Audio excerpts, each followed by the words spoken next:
In January 1968, elite assassins crossed into South Korea, while a U.S. intelligence ship was hijacked in international waters.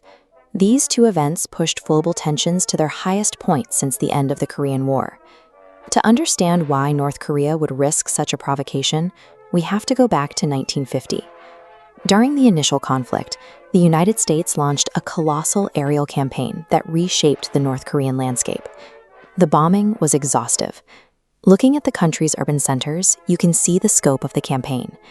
By the time the armistice was signed, an estimated 80. He engineered a state where hatred of the U.S. was a core pillar of survival, and absolute militarization was the only path forward. The 1968 crisis was the inevitable result of this two-decade transformation. North Korea was no longer just a broken nation. It was a society specifically designed to strike back at the superpower that had once leveled its cities. On January 17th, 31 elite North Korean commandos crossed the heavily guarded demilitarized zone. Their mission was to assassinate the South Korean president. These commandos were raised on Juche, the state's ideology of absolute self-reliance.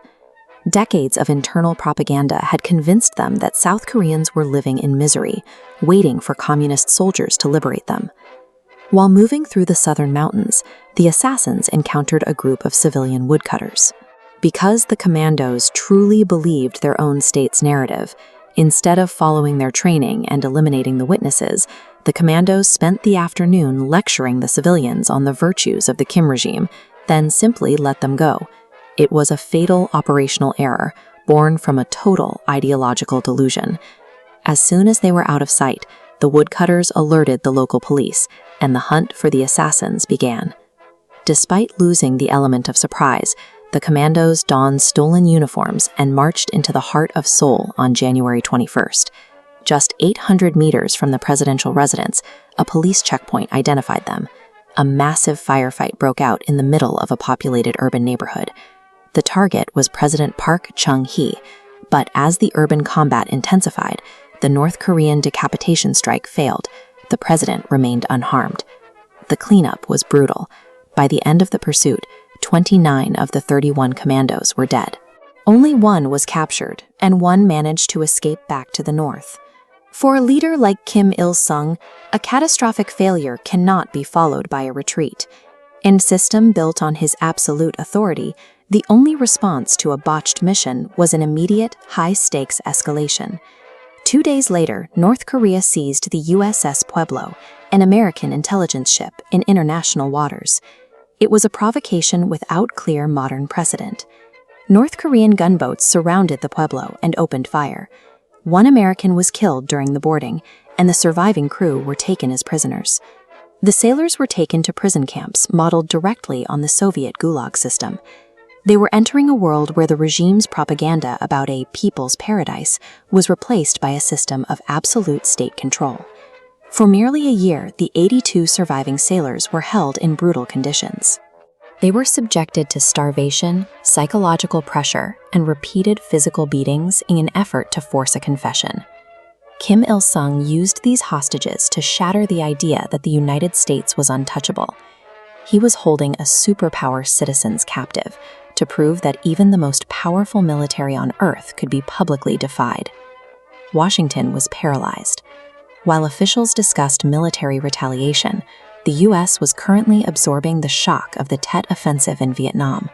Their forces were already spread to the breaking point. In Pyongyang, Kim Il-sung prepared for a potential nuclear strike.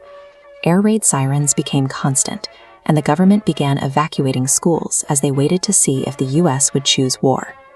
The Soviet Union was equally alarmed. Moscow had been completely blindsided by Kim's aggression and feared that their rogue ally was about to drag them into a nuclear exchange with the Americans. But the Soviets had lost their leverage. Over the previous decade, Kim had purged pro-Soviet officials from his ranks, ensuring that North Korea could act entirely on its own, regardless of what the Kremlin wanted. Kim had successfully exploited a strategic gap. The U.S. was too busy to fight another war, and the USSR was no longer in a position to tell its ally no. The crisis ended in a diplomatic surrender for Washington. To To secure the release of the crew, the United States was forced to issue a formal, written apology for entering North Korean waters. This incident proved the effectiveness of an asymmetric strategy. By ignoring traditional rules, a smaller nation could neutralize a global giant.